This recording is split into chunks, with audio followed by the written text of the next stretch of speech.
I'm originally from a country, Denmark, that is quite equal. Women have equal rights to men. Now, when I started working for a company that is a little bit more conservative and also in countries that are more conservative. So I experienced along the way that what I had experienced as a child, as a teenager, was not necessarily the way it was all around the world. And that made me think that it's very, very important to do our bits to have true equity, opportunities that are equal to all.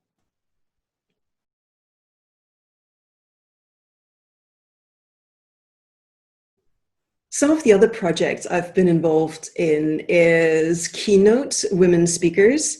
I have founded and am now the chair of an initiative called Keynote Women Speakers. We're on a mission to bring more diversity to speaking stages around the world.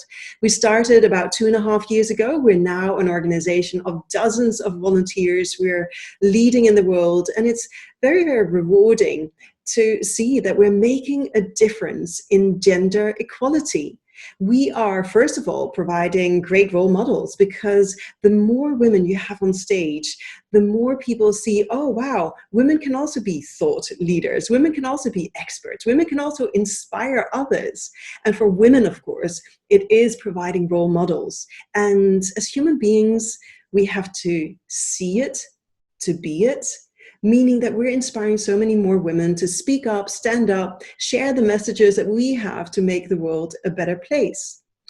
Of course, I've also written a couple of books and now started Inclusive Leaders Institute with a group of very inspirational experts from around the world.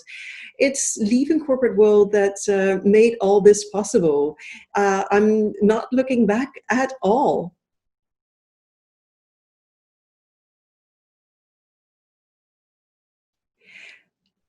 The Inclusive Leaders Institute is a grouping of 6 experts from around the world with very, very different experiences, whether it is about experts on autism, how do we include people with different abilities in the workplace, how do we include different genders or sexual orientation, and how do we include people of color.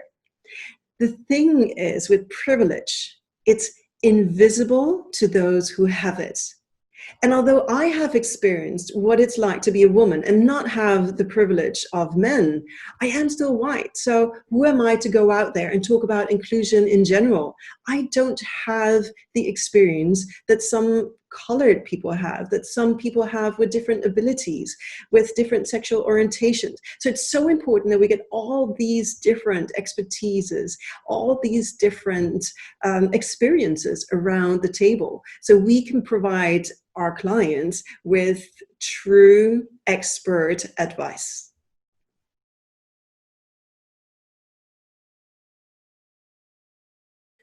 What drives me is the difference we can make.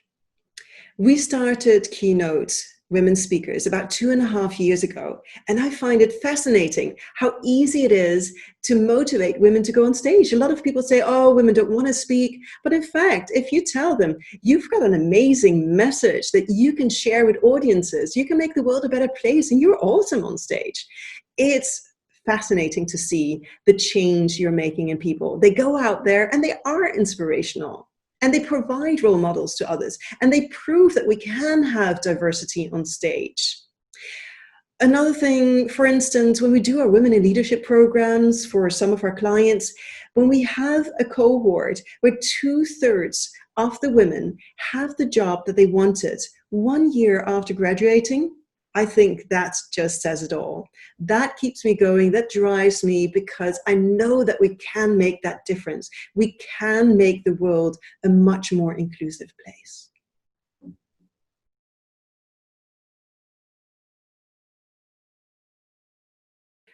We must all work together. One of the things that I don't like very much about the whole women empowerment thing is that a lot of women who make it up in the hierarchy of corporations, they don't necessarily pull up other women. For instance, in the US, you can see that a lot has changed for white women, but they don't necessarily pull up other women of color alongside with them. We got to stop this thinking in silos. All different minorities, if you can call more than 50% of the population, the women, a minority, at least at work, women are often a minority, right? Especially in the leadership levels. So if we all work together, if we stop thinking in silos, that is when we will make a difference. Because in the end, it's about true inclusion. It's about making sure that everybody feels they belong, not just one group. We can't all keep on fighting in silos. We must work together.